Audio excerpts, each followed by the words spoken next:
Bon matin à tous. Est-ce que vous allez bien? Je suis encore une fois très béni d'être ici avec vous pour apporter la parole. Et merci à Mathieu, à Nicole, à Emmanuel, à Émilie, à tout le staff pastoral, à tous les bénévoles qui font de l'Église Nouvelle Vie La Prairie l'Église qui est pour aujourd'hui et qui grandit. Est-ce qu'on pourrait leur donner une main d'appréciation et les encourager? Ils font un travail incroyable. Merci. Et comme le dit Pasteur Mathieu, je suis un amoureux de la parole. Et puis ce matin, je suis vraiment privilégié de la porter avec vous. Et on est toujours dans la série Vision, Retour aux actes. Et pourquoi Retour aux actes? Parce qu'on croit que les actes des apôtres ne sont pas seulement un livre historique qui parle des premiers pas de l'Église, mais qui sont vraiment pour nous une référence comment bâtir l'Église et comment vivre notre foi chrétienne. Amen. Et la parole de Dieu, si en ce moment vous pensez juste que c'est un bon livre de principes et puis un livre historique qui raconte de belles histoires, je vous mets au défi de la lire en disant « Seigneur, parle-moi par ta parole ». Et chaque dimanche, on prépare des messages sur la parole de Dieu et puis on croit que Dieu parle. Mais on croit aussi que la parole de Dieu n'est pas seulement faite pour le stage et l'auditoire. C'est vraiment un côté où chaque croyant a la capacité et le privilège d'avoir cette parole-là. Alors, si vous n'en avez pas une Bible, il y en a dans le hall de bienvenue, on pourra vous en donner. Mais je vous encourage et je vous défie à la lire tous les jours parce que Dieu veut vous parler pour vos situations personnelles. Je dis souvent que la parole, c'est comme une mise à jour. À chaque jour, elle s'actualise pour mes besoins d'aujourd'hui. Elle s'actualise pour ce que j'ai besoin d'entendre de la part de Dieu. Dieu ne veut pas seulement parler par la bouche du pasteur, il veut parler directement à vos cœurs. Amen.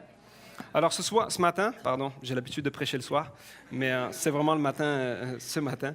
Je suis vraiment béni parce que la semaine dernière, j'étais ici avec vous pour conduire la louange, et puis j'ai entendu le message de Pasteur Mathieu, et puis c'est réellement une suite de ce que je vais prêcher ce matin. Pasteur Mathieu nous a encouragés la semaine dernière à ne pas seulement vivre notre foi chrétienne et puis s'asseoir sur ce qu'on a reçu, avoir le salut et puis vivre une vie un petit peu trop confortable, juste tranquille. Mais combien croient qu'il y a plus? Qu'avec Dieu, on peut vivre de gloire en gloire, de victoire en victoire, et qu'il y a une aventure à chaque fois qu'on se rend disponible pour Dieu. Et ce matin, c'est réellement le cœur de mon message. Le titre de mon message ce matin, c'est « Nous sommes l'Église ». Nous sommes l'Église. Vous savez, la foi chrétienne, ce n'est pas simplement une habitude religieuse qu'on a de venir dans un bâtiment qu'on croit être l'Église. Je crois à l'Église locale, c'est pour ça que j'y suis ce matin. Je crois à la vie de l'Église, à la vie dans la communauté, puis ce bâtiment représente l'Église, la célébration de toutes les églises, entre guillemets, qui viennent ici, toutes les personnes pour célébrer Dieu. Mais je crois que trop souvent, on parle d'aller à l'Église au lieu d'être l'Église. Vous savez, j'ai grandi dans une famille chrétienne. J'ai grandi toute ma vie, j'ai été à l'Église. Ma vie était régulée par l'Église. Vous savez, le dernier jour de la semaine était pour moi le plus important, c'était le dimanche. Ça dépend des calendriers. Il y en a qui disent que le dimanche, c'est le premier jour de la semaine. Soyez bénis pareil. Mais il y a un côté où pour moi, le dimanche était le climax de ma semaine. Mes amis étaient là, ma deuxième famille était là. J'aime l'Église locale. Je veux que mes enfants aient le même engouement que moi j'avais en allant à l'Église. Et j'espère, si vous êtes là, c'est que vous croyez en l'Église locale. Mais ce n'est pas seulement ce bâtiment-là qui est l'Église. Nous sommes l'Église. Nous sommes le corps de Christ. La foi chrétienne est la croyance qu'une fois que nous avons reconnu Jésus-Christ comme Sauveur et Seigneur, l'Esprit de Dieu vient habiter en nous. Nous sommes le temple du Saint-Esprit. Et en fait, nous vivons même le rêve des premiers héros de la foi, comme David. Je lisais encore ce matin le psaume qui disait « Si j'avais juste une chose à faire, c'est de rester dans ton temple tous les jours de ma vie, être dans ta présence. » David avait le privilège d'être dans la présence de Dieu parce qu'il y avait le temple réellement localisé géographiquement. Mais aujourd'hui, ce n'est pas nous qui devons aller à la maison de Dieu, c'est Dieu qui habite en nous. Nous sommes la maison de Dieu, ce qui est incroyable. Et quand on comprend ça, ça change notre façon de vivre la vie chrétienne. Et ce matin, c'est vraiment, je veux nous encourager par la parole à être l'Église. Vous savez, la semaine dernière, Pasteur Mathieu a parlé de l'ascension dans les premiers chapitres du livre des Actes. Et puis aujourd'hui, on va parler de Acte 3. Si je résume un petit peu le côté d'Actes, c'est le livre historique écrit par Luc sur les premiers pas de l'Église. Comment, après, une fois que Jésus était parti, il avait fini son ministère terrestre, il était remonté auprès du Père après l'ascension. Le chapitre 2, c'est les disciples qui sont là et qui s'attendent à la puissance que Jésus avait promis. Il surviendra pour vous une puissance et puis vous serez mes témoins partout. Et acte 2, c'est les disciples qui sont en train de prier, une ferveur qui sont là, une soif de Dieu, une soif de dire, on a vu ce que tu as fait ici, Jésus, mais tu nous as dit, il est avantageux pour vous que je m'en aille. Parce qu'une fois que je serai parti, je vous enverrai une puissance. Alors nous attendons cette puissance. Et alors qu'ils étaient dans la chambre haute, ils ont reçu une puissance, ils ont reçu le Saint-Esprit qu'on appelle la Pentecôte. Ils ont reçu l'autorité pour faire et continuer le ministère de Jésus. Ils ont reçu les dons spirituels, ils ont reçu tout ce qu'ils avaient besoin pour accomplir la mission de Jésus. Même Jésus a dit, vous ferez des choses bien plus grandes que moi. Est-ce qu'il y en a ici ce matin qui veulent faire des choses bien plus grandes que Jésus? Sans orgueil, mais en disant, si c'est ta parole, je veux le vivre. Parce que ta parole dit qu'il y a des promesses pour moi et je veux les vivre. Je ne veux pas passer à côté de ma vie un peu trop confortable, assis dans le salut, assis à l'Église, mais je veux être l'Église et briller là où je dois aller. Si vous êtes visuel comme moi, en ce moment, sur la série Netflix, il y a une série qui s'appelle AD, Kingdom and Empire. C'est la série des Actes des Apôtres. Puis c'est vraiment bien fait. Qui croit qu'on peut être chrétien et regarder Netflix? Amen.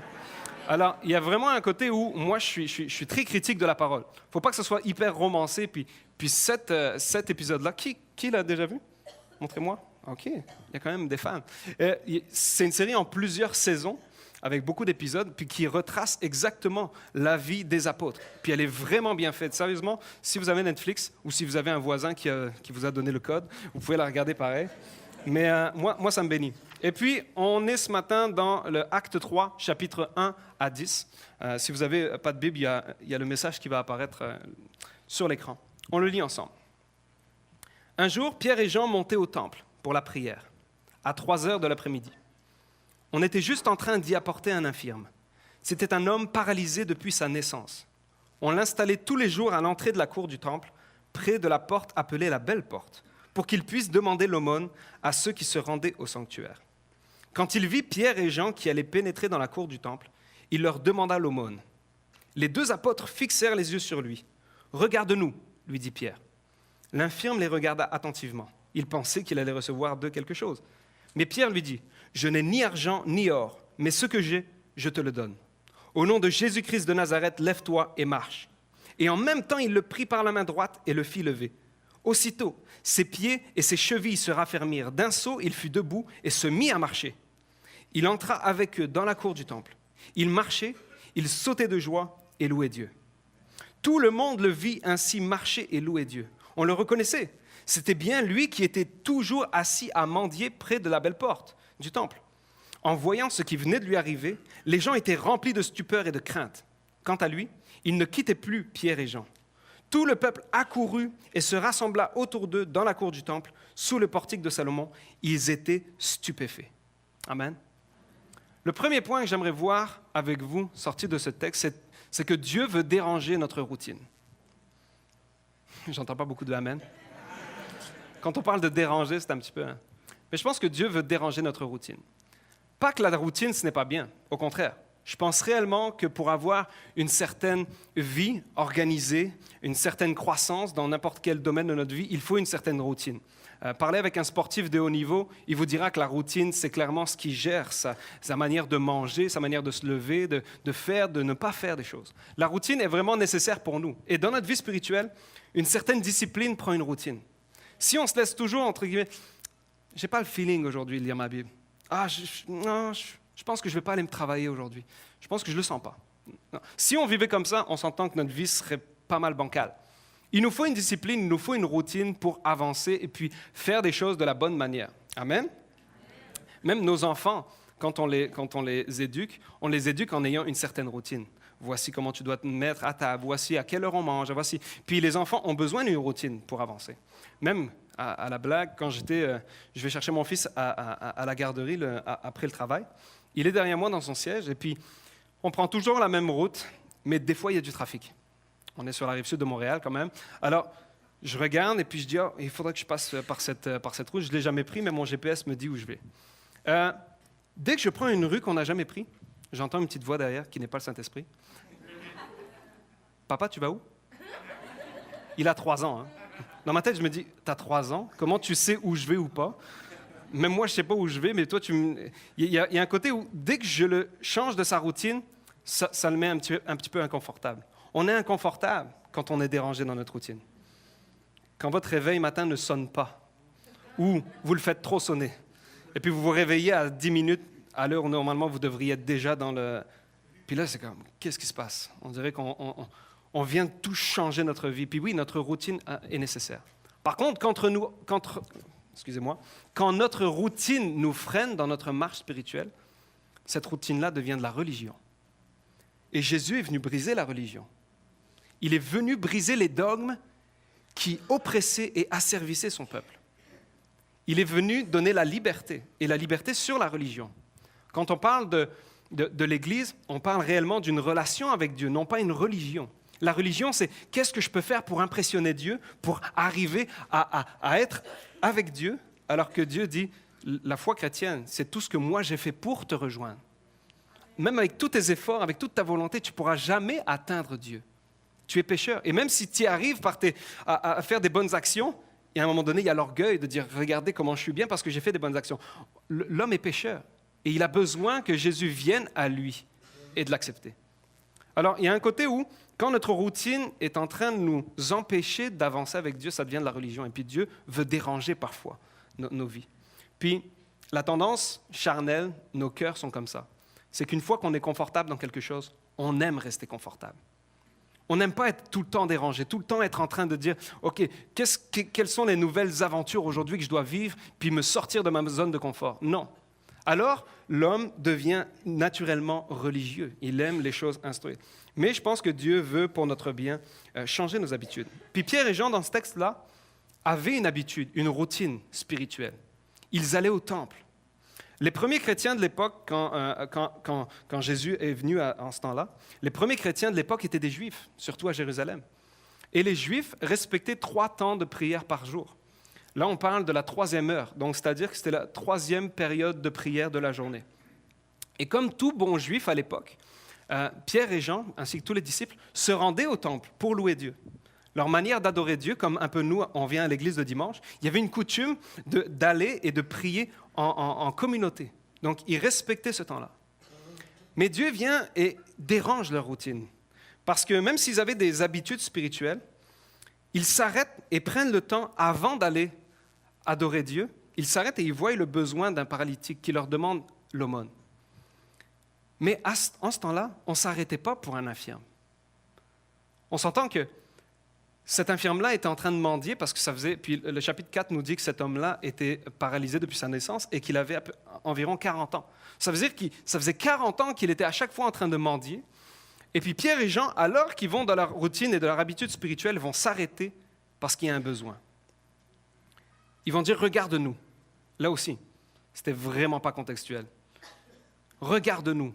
Puis, ça me faisait un petit peu le décalage avec notre société aujourd'hui où on n'a plus forcément de boiteux ou de gens qui sont obligés de mendier. Non, on a quand même de l'aide sociale et tout ça. Mais quand on va à Montréal, par exemple, ou dans des grandes artères, il y a des itinérants qui sont là. Et regardez, observez toutes les personnes qui passent à côté d'eux. On fait un détour, puis il y a même le regard qu'on ne veut pas. Parce que si on regarde quelqu'un qui mendie, qu'est-ce qu'on va être obligé de lui donner? De l'argent. Parce que quand il y a un contact visuel avec quelqu'un qui nous demande, c'est pour ça que les gens... Puis moi, des fois, je suis là, j'attends ma femme dans le magasin. Elles sont tellement longues que j'attends devant le magasin sur la route. Et puis des fois, je regarde. J'aime beaucoup analyser comment fonctionnent les sociétés. Puis c'est mon défaut professionnel peut-être. Mais à chaque fois, je vois quand quelqu'un a besoin. Puis il y a réellement un côté culturel où tout le monde fait il y en a qui changent de trottoir. On ne veut pas voir la misère.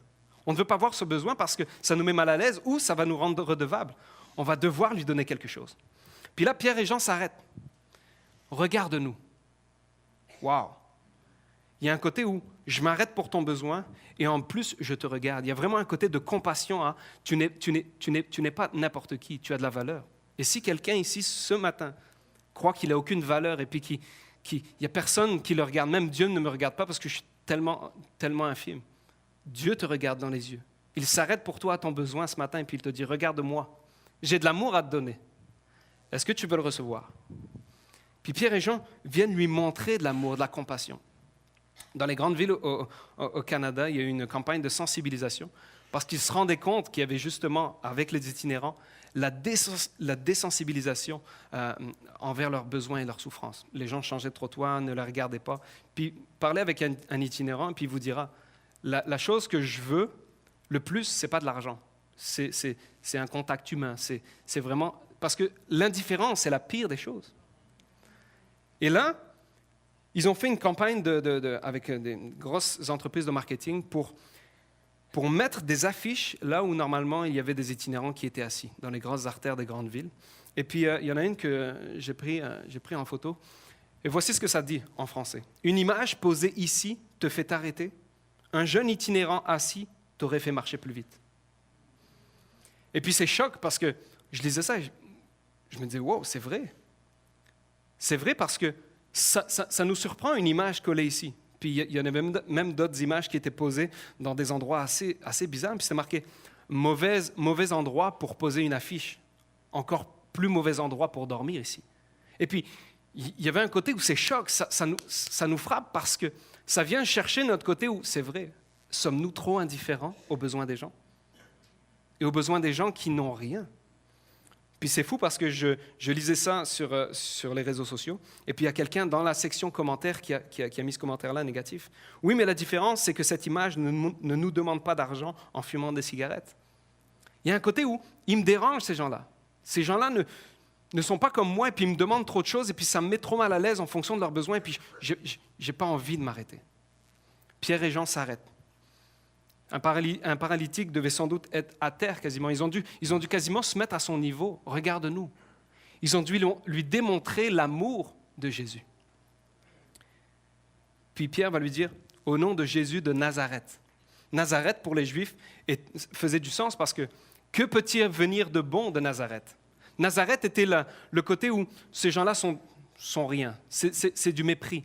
Alors, quand il disait ce nom-là à ce paralytique-là, il appelait le côté où ce Jésus qu'on a méprisé est avec toi qu'on méprise.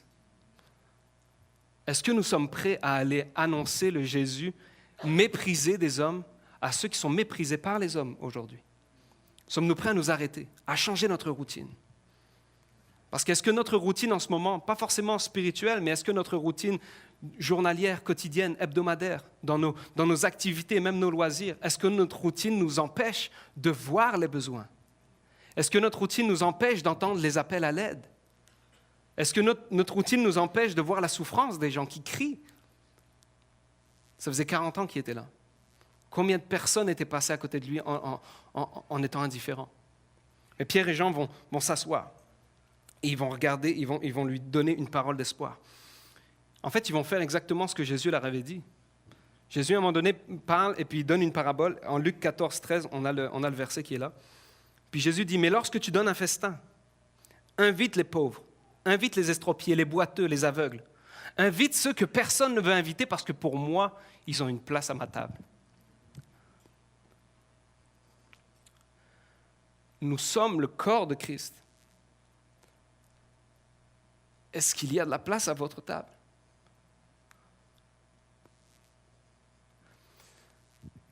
Ces gens-là sont tellement en souffrance. Puis, je ne parle pas seulement des itinérants, je parle de tellement de personnes autour de nous. Est-ce qu'il y a une place à notre table pour eux? Pierre et Jean vont s'arrêter. Ils vont faire exactement ce que Jésus leur avait montré, leur avait ordonné. Est-ce qu'on a quand même oublié tout ça? Ah, mais nous, c'est différent. Il n'y a plus forcément de besoin. Oui, il y en a encore plus. Les disciples faisaient ce que Jésus leur avait donné. Ils avaient une routine spirituelle, mais ils étaient prêts à s'arrêter et à déranger leur routine pour répondre aux besoins. Ils étaient la lumière dans les ténèbres. Ils n'attendaient pas seulement de briller quand tout va bien et quand tout le monde brille. C'est facile de briller dans le temple, parce que la lumière est là. Mais c'est difficile de briller quand tout est noir, quand il n'y a pas forcément de chrétiens pour t'encourager dans ton discours. C'est difficile à la job de parler de Dieu, oui, parce qu'il n'y a personne qui va être là en disant « Amen, Amen ». Non. Puis, vous savez de quoi je parle, parce qu'on a tous un jour essayé mais parfois, comme on voit que c'est difficile, on s'arrête. Est-ce qu'on est prêt à reprendre les armes ce matin? À reprendre l'amour, pas les armes d'aujourd'hui, les armes d'amour, de paix, les fruits de l'esprit, l'attitude de Jésus, L'attitude d'un Jésus qui s'arrête à côté des besoins et qui dit « moi, je vais y répondre ». Si personne n'y répond, moi, je vais y répondre. Amen. Si l'Église est un hôpital, les chrétiens doivent être les premiers soins. On attend trop à ce que l'institution les guérisse, alors que nous sommes le corps de Christ, nous sommes le bras de Dieu. Nous sommes la bouche de Dieu, la bouche qui proclame. Nous sommes celui qui doit s'arrêter. Nous sommes les pieds de Dieu. Nous sommes les pieds de Jésus, réellement. C'est symbolique pour dire que Jésus était là, il a fait tout parfaitement, mais quand il s'en est allé, il a dit « Je vais vous donner mon esprit et vous pourrez faire encore plus parce qu'il n'y en aura plus juste un Jésus, il y aura plein de Jésus partout dans cette ville. » Est-ce que la prairie peut être renouvelée dans son nom ici? Parce que nous sommes le temple du Saint-Esprit. Nous avons la même autorité et la même mission que Jésus. Est-ce que l'Église va se lever pour la prendre? Moi, oui. Moi, j'aime l'année dernière, avec les ados, pendant l'été, on cherchait une cause humanitaire, parce qu'on croit réellement. On croit que l'Église est appelée à aider, même financièrement, au niveau compassion, pas seulement spirituel. Puis je crois réellement que l'Église est un soutien pour la société. Et il y a un cœur pour les autres. C'est André Fauché qui a un camion, et puis depuis des années, le mercredi soir, nourrit des centaines d'itinérants. Et puis, c'est un chrétien engagé, c'est quelqu'un qui aime Dieu, qui a une passion pour lui. Et avec plein de bénévoles de l'Église et hors aussi de l'Église, ils vont aller et rejoindre les besoins des gens en disant « On vous aime et puis on veut juste vous nourrir. Un repas chaud fait du bien à l'âme. » Et il y a eu plein de discussions, il y a eu plein de miracles pendant je ne sais pas combien d'années, il fait ça depuis 20 ans au moins. Il y a vraiment un côté où ces gens-là m'inspirent. Parce que je me dis, ils dérangent leur routine, ils se disent, OK, je vais prendre un camion, je vais le rénover, je vais faire quelque chose, mais il faut que quelqu'un fasse quelque chose. Et si ce n'est pas les chrétiens, qui le fera? Maintenant, à notre niveau, on ne peut pas tous prendre peut-être nos mercredis soirs avec un camion, le rénover, puis aller aux itinérants à Montréal. Mais qu'est-ce qu'à votre niveau, vous êtes appelés à faire? Votre lumière que vous portez en dedans de vous, elle doit briller sur qui en ce moment? Sommes-nous les meilleurs voisins dans notre voisinage? Sinon, pourquoi? Est-ce que nous devrions l'être? Je crois que oui. Sommes-nous les meilleurs chrétiens? Sommes-nous les meilleurs employés? Ou est-ce que quand tout le monde commence à critiquer ton boss, tu le critiques aussi? Ou est-ce que tu te tiens en disant, non, moi je ne peux pas, je suis rempli d'une mission et puis d'un amour de Dieu, et puis d'une compassion, et puis il y a réellement un côté où sommes-nous différents? Parce que nous sommes appelés à faire la différence. Demandons à Dieu ce matin, qu'est-ce que tu veux que je fasse? Est-ce que nous sommes prêts à être dérangés? Parce que je pense réellement que l'Église est appelée à proclamer l'amour de Dieu, à proclamer le règne de Dieu. L'amour, la paix, la joie.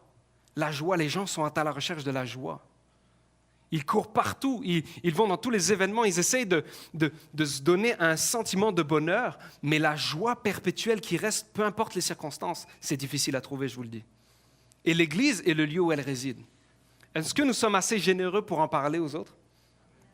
Faisons-le. Je parlais à ça, et puis je pensais ça, je me disais, comment à notre niveau nous pouvons faire une différence pour les gens qui nous entourent? Être une lumière là où on est appelé à être. Et puis je me souviens qu'on a célébré un service de baptême le mois dernier à Nouvelle-Ville-Longueuil. Et il y avait le témoignage de Ghislaine, qui avait grandi dans une culture chrétienne, catholique. Elle avait quelques notions de Dieu, mais elle a commenc3à travailler dans les finances, je pense, c'est ça. Dans l'immobilier, pardon. Dans l'immobilier, elle avait une certaine richesse, elle a connu la richesse, elle a connu le confort. Elle était mère monoparentale et après plein de choses qui sont arrivées à son travail, elle a tout perdu. Elle a tout perdu, elle s'est retrouvée à la rue, même obligée de dormir dans sa voiture. Et là, dans son témoignage, elle expliquait que pourquoi elle était ici aujourd'hui en train de donner sa vie à Dieu, c'est parce qu'il y avait juste un couple de chrétiens qui l'avaient accueillie chez elle, qui avait dit, nous on va t'accueillir, et puis ils lui ont donné de l'amour, ils lui ont parlé de Dieu, ils lui ont parlé de pourquoi ils avaient de l'amour pour elle, parce qu'il y a quelqu'un qui renouvelait leur amour. Et ils ont donné tellement un témoignage fort que cette Ghislaine a dit, moi il faut que je connaisse. Et elle a commencé à lire la Bible, elle a commencé à venir à l'église, et elle a eu cette lumière qui s'est allumée en dedans d'elle. Est-ce que c'est un témoignage qui vous encourage? Parce que moi ça m'encourage. Est-ce qu'on peut encourager ici quelqu'un qui commence à se dire, peut-être, je pourrais peut-être inviter cette personne chez moi, je pourrais peut-être aller voir ce voisin qui ne peut plus sortir chez lui parce qu'il est paralysé, et puis est-ce que je pourrais peut-être aller faire des courses avec lui pour le soulager? Est-ce que ce matin, on peut juste encourager quelqu'un qui se dit, moi, je vais faire une différence là où je suis. Je vais être une lumière. Et moi, je prends réellement l'engagement ce matin d'être beaucoup plus intentionnel à la manière dont je vais servir ma communauté. Donc, je vais être une lumière. Dans mon voisinage aussi. Sophie et moi, on a déménagé il y a quelques mois. Et puis, parce que c'était l'hiver, on n'a pas encore été se présenter à nos voisins. Mais je me suis dit, il faut qu'on y aille. Il faut qu'on aille et réellement, on va aller présenter notre famille, notre fils de 3 ans, avec Sophie qui est enceinte en ce moment. Et puis, on va aller se présenter. Et puis, réellement, je vais être intentionnel dans ma manière d'être le meilleur voisin du voisinage. Pas d'une manière orgueilleuse, mais réellement pour être comme, si quelqu'un un jour a besoin d'un conseil ou quelqu'un pour prier avec eux, je serai cette personne. Il y a un pasteur qui expliquait justement qu'il était arrivé dans un nouveau voisinage et puis il avait été se présenter. Et puis il disait, souvent les gens disent, mais qu'est-ce que tu fais dans la vie? Puis quand tu dis pasteur, ça laisse toujours un petit... Parce que les gens ne savent vraiment pas quoi répondre à ça. Qu'est-ce que tu fais dans la vie? Je suis pasteur. Ah, d'accord. C'est original. C'est un peu comme quand tu dis le nom de ton fils et puis que la personne est comme « Ah, c'est original, le prénom de ton fils. » Oui, on l'a choisi, puis on est content. Mais il n'a pas commencé à dire « Oui, puis je suis pasteur, puis je vous invite, et puis je veux vraiment... » Non. Il a juste dit « Je suis pasteur, et puis si jamais un jour vous avez besoin de quelque chose, on est là pour vous aider, on est là pour vous servir. » Et quelques mois après, quand il y a une de leurs voisines qui vivait un divorce, elle est allée sonner chez ce pasteur et puis elle a dit « J'ai besoin de conseils. » Et ce pasteur-là a tellement eu une bonne attitude, il a conseillé même son couple, et puis ces personnes-là ont vu qu'il y a quelque chose de différent dans ces gens-là. C'est quoi qui est différent? Comment ça se fait que votre couple fonctionne, alors qu'il n'y a plus aucun couple que je connais aujourd'hui qui fonctionne, ou alors c'est bancal, ou alors... Mais c'est parce qu'on a Jésus. C'est Jésus qui renouvelle mon amour pour ma femme, c'est Jésus qui renouvelle mon pardon pour elle, c'est Jésus qui renouvelle son pardon aussi pour moi. Il y a réellement un côté où le Saint-Esprit en nous fait une œuvre. Et ce pasteur-là a témoigné à cette personne-là qui elle-même est devenue chrétienne. Est-ce que l'Église peut briller en dehors des murs de l'Église? Parce qu'on est appelé à faire une différence là-bas. Amen.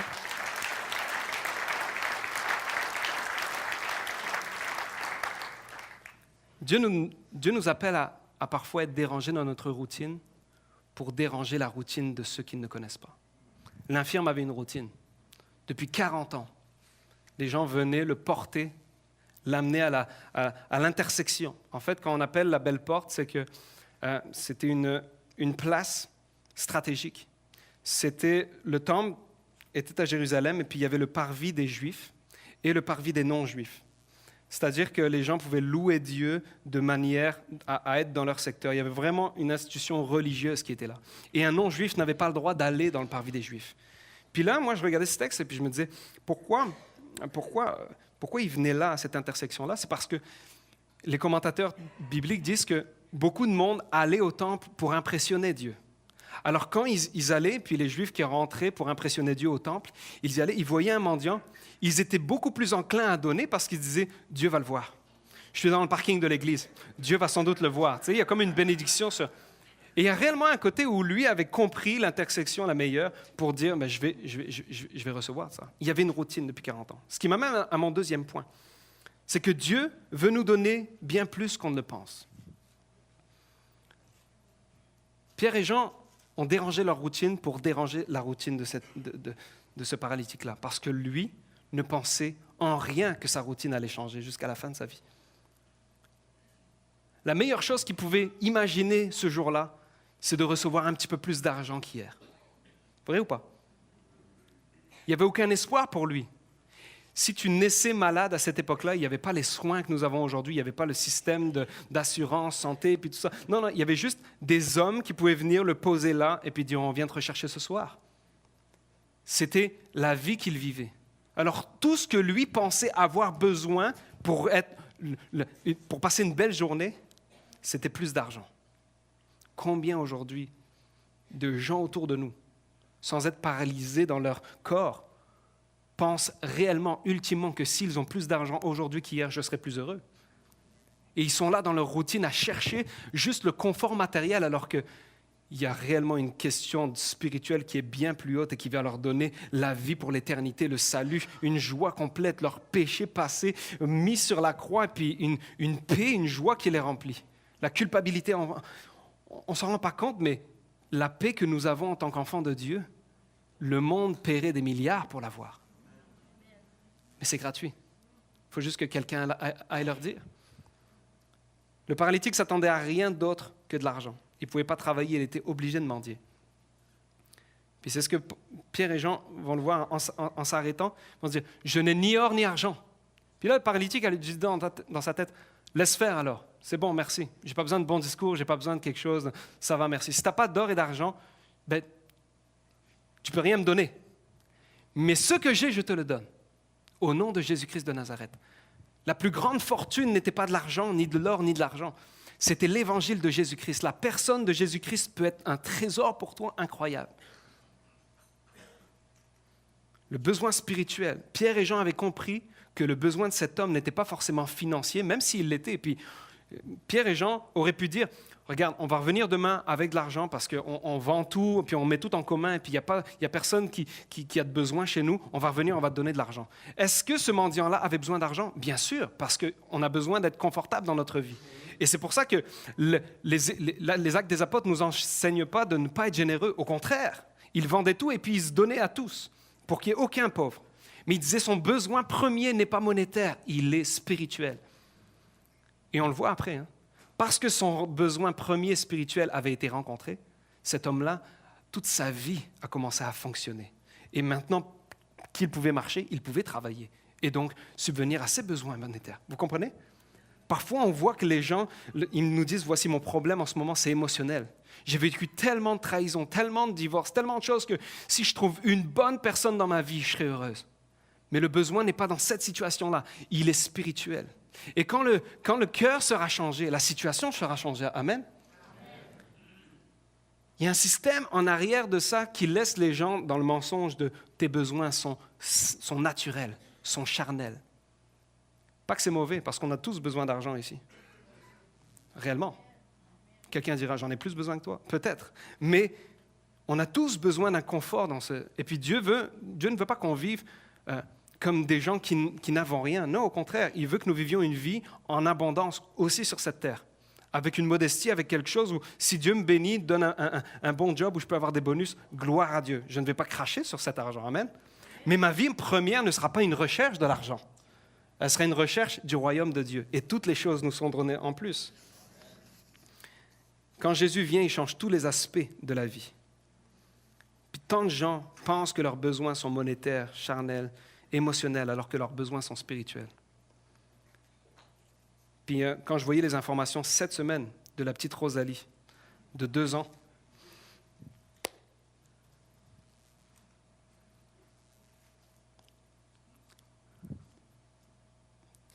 il faut que l'Église se lève. Il faut que nous allions briller. Ça peut être nos voisins. Qui sait qui est à côté de chez vous?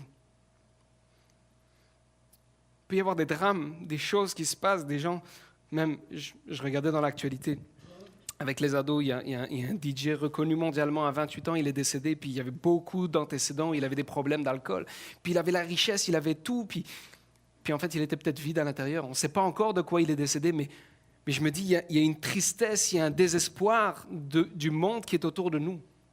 Ne nous refermons pas juste dans des routines spirituelles à dire, nous venons ici, nous sommes bénis entre nous, et puis on se donne rendez-vous la semaine prochaine. Il faut qu'on brille, il faut qu'on aille, il faut qu'on ose, il faut qu'on ait de l'audace. Les disciples, le même Pierre qui reniait Jésus, parce qu'il avait peur, le même qui a été rempli du Saint-Esprit en voyant Christ ressuscité, était prêt à donner sa vie. Et le même Pierre qui courait en disant « Non, je ne le connais pas cet homme-là, je ne le connais pas ». Une fois rempli de l'Esprit, en comprenant sa mission, il a été capable de prêcher, puis de dire « Voici Jésus que vous avez crucifié, c'est celui qui veut vous sauver ». Nous avons ce message-là. Il faut qu'on aille le propager. Mais parfois, on a trop peur de déranger les gens. On a trop peur de leur parler de quelque chose qui pourrait les mettre mal à l'aise. Alors que, ultimement, ce sont leurs besoins premiers. Je me suis posé la question, si j'étais milliardaire, si j'étais réellement tellement riche que... Puis je vois qu'il y a des besoins dans mon voisinage. Est-ce que je serais gêné d'aller voir? Bonjour voisin, je suis milliardaire, puis je viens juste vous donner une enveloppe de 10 000 $. Est-ce que vous la voulez? Pensez que vous seriez mes voisins? Oui? Où tu habites? Bien essayé. Mais il y a réellement un côté où je me rends compte que je serais tellement heureux d'aider les gens. Je serais tellement rempli de joie juste d'aller voir quelqu'un en disant « Tiens, une enveloppe pour toi, quelque chose pour toi. » Les gens seraient tellement « Wow !» Parce que pour eux, l'argent fait le bonheur. C'est la toune d'Emmanuel sur son album qui reprend ça. Et puis mon fils dans la voiture, maintenant, il dit « L'argent fait le bonheur. » Je dis « OK, Lenny, il faut que tu comprennes. C'est sarcastique.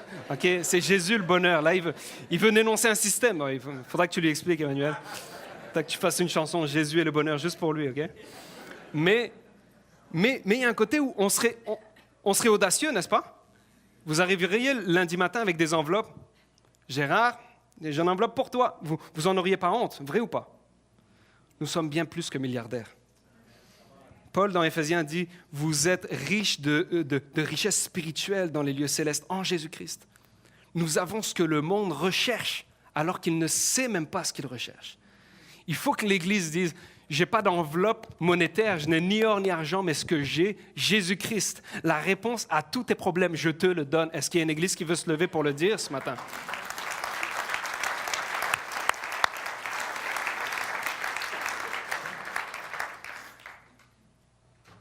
Pierre et Jean ne s'attendaient pas non plus à tout ça.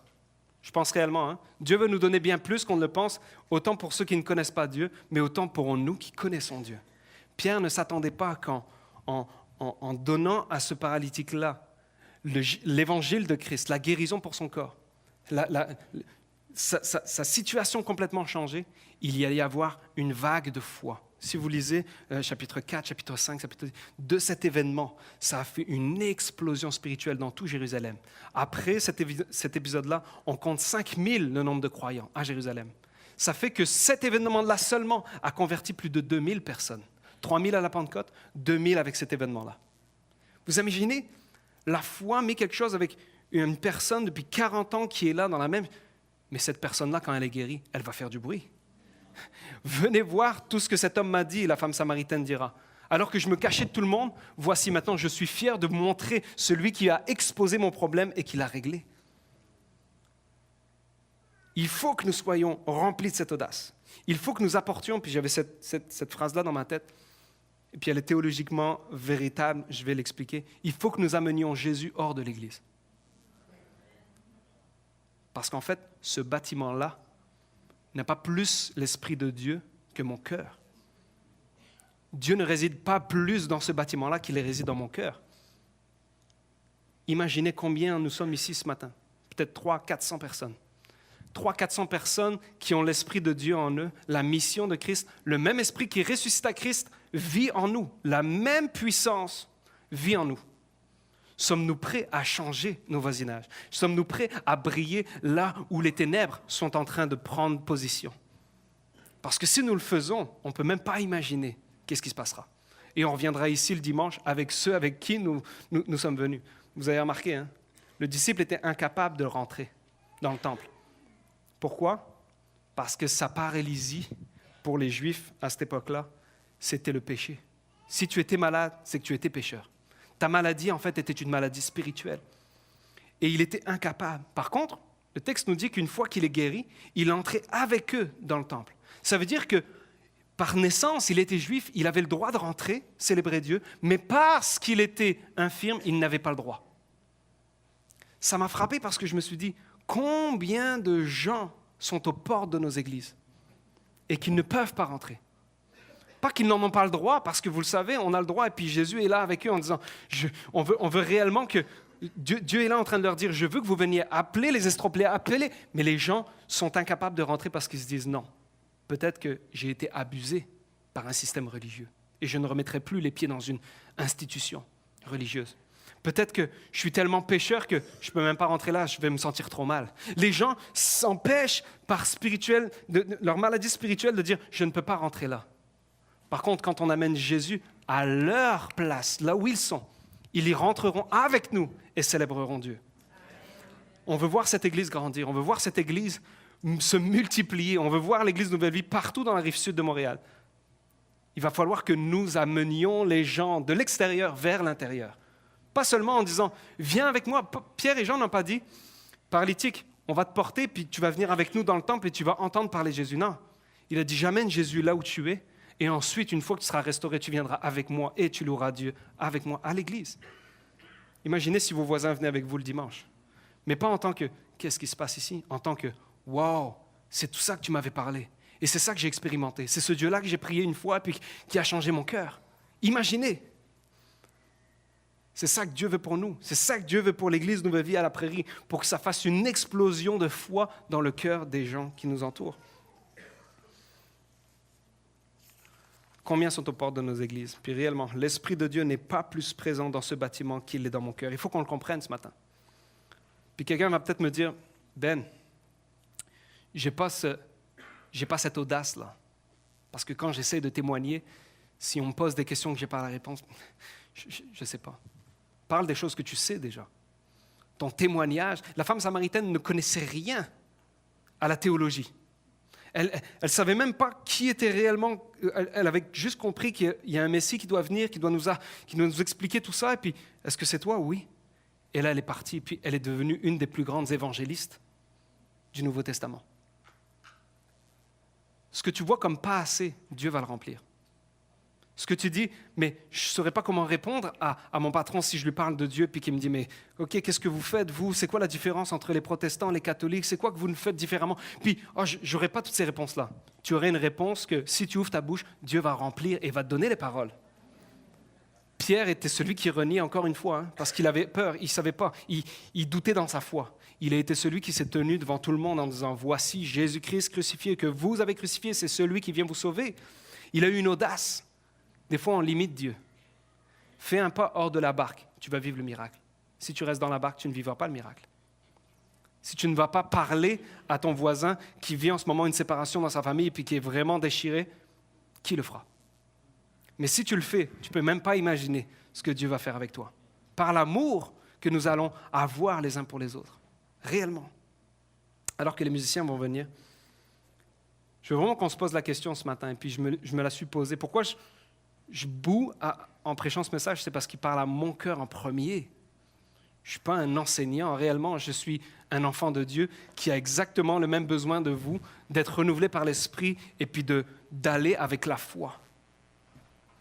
Sommes-nous prêts à être dérangés dans notre routine aujourd'hui pour répondre aux besoins, pour entendre les gens crier? Sommes-nous prêts à nous arrêter et à leur démontrer de l'amour, de la compassion, alors que personne ne les regarde, alors que personne ne leur parle de quelque chose? Sommes-nous prêts à leur dire que leurs besoins ne sont pas forcément monétaires ou émotionnels, mais bien spirituels? Sommes-nous prêts à faire un pas de foi pour y aller? Cette semaine, alors qu'on peut commencer à jouer, cette semaine, il y a un de mes anciens ados, que ça fait 4-5 ans que j'avais eu dans mes groupes d'ados, qui m'a appelé en me disant, Ben, tel ami qui venait avec moi à l'église, hier a fait une tentative de suicide. 22, 23 ans peut-être. Mais je me souviens de cet ado-là. Une vie parfaite. Des parents qui aiment, qui viennent à l'église, dans un confort financier vraiment. Puis il avait tout. Les études payées, il n'y avait pas de dette, il y avait vraiment un côté où puis, il sortait avec quelqu'un, dans sa vie émotionnelle, ça fonctionnait, dans sa vie professionnelle, ça fonctionnait, dans sa vie financière, tout fonctionnait. Il y avait rien, entre guillemets, de l'extérieur qui pouvait nous dire, cette personne-là viendra. Et il m'appelle, puis cet ado-là m'appelle et puis il me dit, je pleurais quand il me disait ça. Je ne me serais jamais imaginé que cet ami-là vivait des combats aussi intenses. Puis il m'appelait, puis je sentais le désespoir de cet ami-là qui disait, Ben, il faut faire quelque chose. Faut que quelqu'un lui parle, et puis je t'appelle, qu'est-ce que tu peux... Comme pour dire, Ben, c'est toi qui parles de Dieu. C'est toi, là. Moi je crois en Dieu et tout ça, mais c'est toi qui dois leur parler. Puis dans le téléphone, je lui ai dit, ben, prie. Puis si tu es avec lui là, en ce moment, c'est toi qui es son pasteur. C'est toi qui dois prendre soin de lui. C'est toi qui dois lui témoigner l'amour de Dieu. C'est toi qui dois témoigner ce que tu as vécu avec Dieu. Puis en ce moment, cet ado-là n'est pas non plus hyper stable. Mais le fait que je lui dise ça, il y avait une foi qui était renouvelée puis qui disait, ouais, c'est vrai, je vais aller lui dire, je vais aller essayer de l'écouter puis de le calmer. C'est la première fois qu'il va faire un counseling, mais réellement, il était comme, c'est vrai, puis peut-être que si je dis que toi, tu vas lui parler, ça va pas aller, ouais, ok, c'est moi qui dois prendre soin de cette situation. Est-ce que des fois, on est trop comme ça. Nos voisins, il faut qu'ils entendent parler de Dieu. Je vais les amener à l'église pour que pasteur Mathieu leur prêche. Il prêche tellement bien, il y a une parole, il comprend les choses et puis il pourrait répondre à leurs questions. On se déresponsabilise alors que nous avons la même mission que pasteur Mathieu, c'est de prêcher l'évangile là où nous sommes. Pierre n'a pas attendu d'avoir un amphithéâtre pour prêcher. Il a vu un besoin, il a dit « j'ai la réponse, je vais aller lui donner. Je n'ai ni or ni argent, mais ce que j'ai, je te le donne. Au nom de Jésus, lève-toi et marche. » Symboliquement, en lui disant ça, il l'a soutenu par sa main droite, il l'a levé. Symbole qu'on ne doit pas juste prêcher, mais soutenir les gens alors qu'ils se lèvent, puis les faire tenir debout. Et ensuite, ils entreront avec nous pour louer, sautant de joie, louant Dieu. Est-ce que tu pries pour ceux qui ne t'aiment pas en ce moment à la job? Puis je dis ça peut-être pour quelqu'un en ce moment qui vit une pression à la job. Puis tu te dis, je veux tellement que cette personne-là quitte. Non, peut-être que cette personne-là est là pour que toi, tu pries pour elle. Parce que si tu ne pries pas pour elle, qui priera pour elle? Puis Dieu veut donner de l'amour, renouvelé. Un amour qui est pour les gens que tu n'aimes pas. Demande à Dieu de se servir de toi là où tu es. Puis tu ne peux même pas imaginer ce que Dieu va faire. Tu ne peux même pas imaginer qui sera avec toi pour louer Dieu, sautant de joie, marchant d'un pas ferme dans la foi. Est-ce qu'on pourrait fermer les yeux? Je vais terminer en priant, mais je veux vraiment qu'on prenne un engagement en tant qu'Église, en tant que corps de Christ, de faire la différence, là où on est. Si aujourd'hui je ne suis pas le meilleur voisin, il faut que je devienne. Si aujourd'hui je ne suis pas le meilleur employé ou le meilleur collègue à mon travail, il faut que je le devienne. Si aujourd'hui je n'ai pas d'audace à parler, il faut que je l'ai. Dieu ne nous a pas donné un esprit de timidité, mais réellement un esprit de puissance et une autorité. Et nous l'avons. Et si en ce moment tu dis non, je ne suis pas assez, ce n'est pas de la voix de l'esprit qui te le dit. L'accusateur des frères n'est pas l'esprit. Si en ce moment tu dis je ne suis pas assez, c'est que l'ennemi sait de quoi tu es capable si tu parles et il veut te faire taire. Alors ce matin, tu vas prendre une décision en disant je ne me tairai pas. Ce que j'ai en moi, la personne de Jésus-Christ est tellement puissante pour délivrer les captifs, pour libérer, pour délivrer, pour guérir les malades, que je ne me tairai pas. Est-ce qu'il y a une église qui veut dire je ne me tairai pas? Est-ce qu'on pourrait tous se lever ce matin? Et on va prendre un engagement de ne jamais nous taire quand il y a un besoin, d'ouvrir nos yeux spirituellement pour voir les besoins, pour ouvrir nos oreilles spirituellement, pour qu'on entende les appels à l'aide, pour qu'il y ait des situations et pour que nous puissions manifester les dons spirituels. Parce que la Pentecôte, nous l'avons déjà vécu. Quand nous avons accepté Jésus-Christ comme Sauveur et Seigneur, l'Esprit de Dieu est arrivé en nous. La puissance de Jésus lui-même vit en nous. Et nous avons la même autorité et les mêmes dons. Nous devons rechercher les dons. Nous devons rechercher les dons. Mais l'Évangile, nous l'avons, il faut que nous le partagions. Et ce matin, alors que je préparais ce message, il y avait comme une voix dans mon cœur qui me disait « Quelqu'un ici est chrétien, a connu Dieu, mais il vit comme un paralytique. Il s'est assis et il mendie, il attend juste quelque chose. Quelque chose, je ne sais pas c'est quoi cette situation, mais il y a comme un côté où tu n'es pas Pierre et Jean, tu es le paralytique. Et en ce moment, tu attends juste, tu es porté par les gens, ils te déposent là. Toute la journée, tu mendies, puis il y a quelque chose de spirituel là-dedans. Dieu dit, tu es appelé bien plus que ça. Tu es appelé à lever, à marcher d'un pas assuré, d'aller, de louer Dieu, de sauter de joie, de manifester. Et ton témoignage va amener que le peuple entier va avoir une crainte de Dieu, va avoir une ferveur. Et ça va créer un réveil dans ta ville. Ce matin, si tu te dis, c'est moi le paralytique, c'est moi en ce moment qui ai besoin réellement d'une touche de Dieu. On l'a chanté tout à l'heure. Son bras n'est pas trop court. Le bras de Dieu vient. Il vient, il te soutient, il veut te relever, il veut te guérir dans n'importe quel domaine que ce soit émotionnel, que ce soit financier, que ce soit peut-être physique.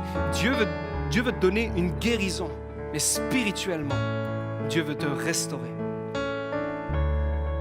Est-ce qu'on pourrait juste fermer les yeux? Et j'aimerais qu'on prenne 1 à 2 minutes, puis chacun ici, individuellement, j'aimerais que vous fassiez une prière à Dieu.